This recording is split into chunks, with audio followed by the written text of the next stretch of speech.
19টি সম্ভাবনাময় খাতে এফডিআই আকর্ষণে হিটম্যাপ প্রকাশ করা হয়েছে। পটুয়াখালী ও যশোরে নতুন ইপিজেড স্থাপনের কাজ চলমান রয়েছে, যেখানে প্রায় 2.5 লক্ষ কর্মসংস্থানের সুযোগ সৃষ্টি হবে। কুড়িগ্রাম, নীলফামারী, চাঁদপুর, কুষ্টিয়ায় নতুন অর্থনৈতিক অঞ্চল স্থাপনের কাজ শুরু হয়েছে। বিনিয়োগ, শিল্প ও বাণিজ্য। দেশে বিনিয়োগ বান্ধব পরিবেশ সৃষ্টি, শিল্পায়নের গতি ত্বরান্বিত করা, বৈদেশিক বিনিয়োগ আকর্ষণ, অঞ্চলভিত্তিক শিল্পায়ন এবং বাণিজ্য সম্প্রসারণের মাধ্যমে কর্মসংস্থান সৃষ্টিতে সরকার বহুমুখী উদ্যোগ বাস্তবায়ন করছে। এ লক্ষ্যে গৃহীত উল্লেখযোগ্য পদক্ষেপগুলো হল: ইজ অফ ডুইং বিজনেস নিশ্চিত করতে একক ডিজিটাল প্ল্যাটফর্ম বাংলা বীজ চালু করা হয়েছে।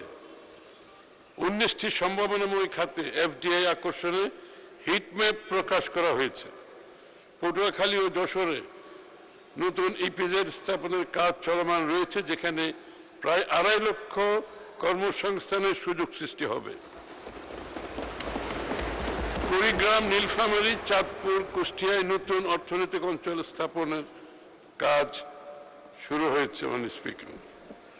সম্ভাবনাময় দেশসমূহের সাথে free trade agreement, preferential trade agreement, economic partnership agreement সহ বিভিন্ন বাণিজ্য বিনিয়োগ সহযোগিতা চুক্তি সম্পাদনে উদ্যোগ গ্রহণ করা হয়েছে। রপ্তানি বহুমুখীকরণের লক্ষ্যে আর্থিক খাতকে ব্যাংক গ্যারান্টির বিপরীতে শুল্কমুক্ত পণ্য খালাস সুবিধা প্রদান করা হয়েছে।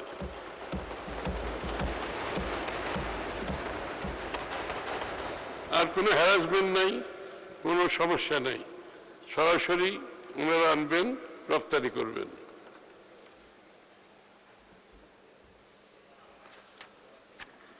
কৃষিজাত পণ্য, লাইট ইঞ্জিনিয়ারিং, ফার্মাসিউটিক্যালস, ইলেকট্রনিক্স, স্বর্ণ, ডায়মন্ড সহ সম্ভাবনাময় সকল শতভাগ রপ্তানিমুখী খাতকে কাস্টম বন্ডেড সুবিধা অথবা শুল্কমুক্তভাবে ব্যাংক গ্যারান্টির সুবিধার আওতায় পণ্য আমদানির সুযোগ প্রদান করা হয়েছে।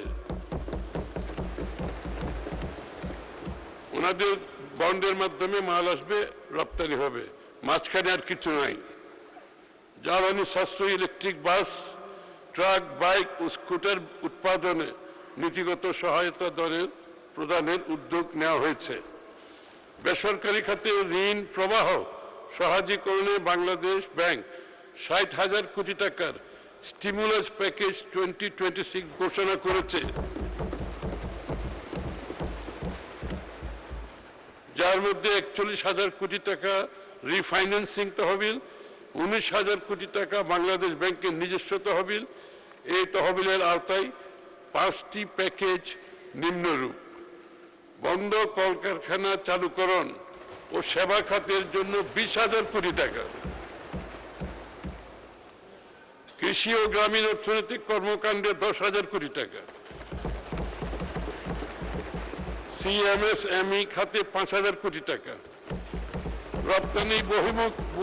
রপ্তানি বহুমুখীকরণে 3,000 কোটি টাকা এবং উত্তরবঙ্গের সংসদ সদস্যদের জন্য সুখবর, উত্তরবঙ্গকে কৃষি হাব হিসাবে গড়ে তুলতে 3,000 কোটি টাকা।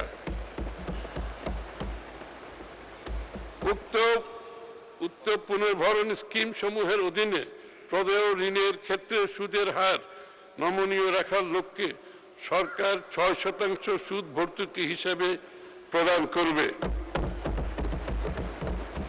এই কর্মসূচির মাধ্যমে 25 লক্ষের অধিক কর্মসংস্থানের সুযোগ সৃষ্টি হবে। এটি কেন্দ্রীয় ব্যাংকের স্বকীয়তা অক্ষুণ্ণ রেখে রাজস্ব নীতি, মুদ্রানীতির মধ্যে সুসমন্বয়ের মাধ্যমে অর্থনীতিতে প্রাণ ফিরিয়ে আনা এবং কর্মসংস্থান তৈরির লক্ষ্যে সরকারের গৃহীত একটি অনন্য প্রচেষ্টা।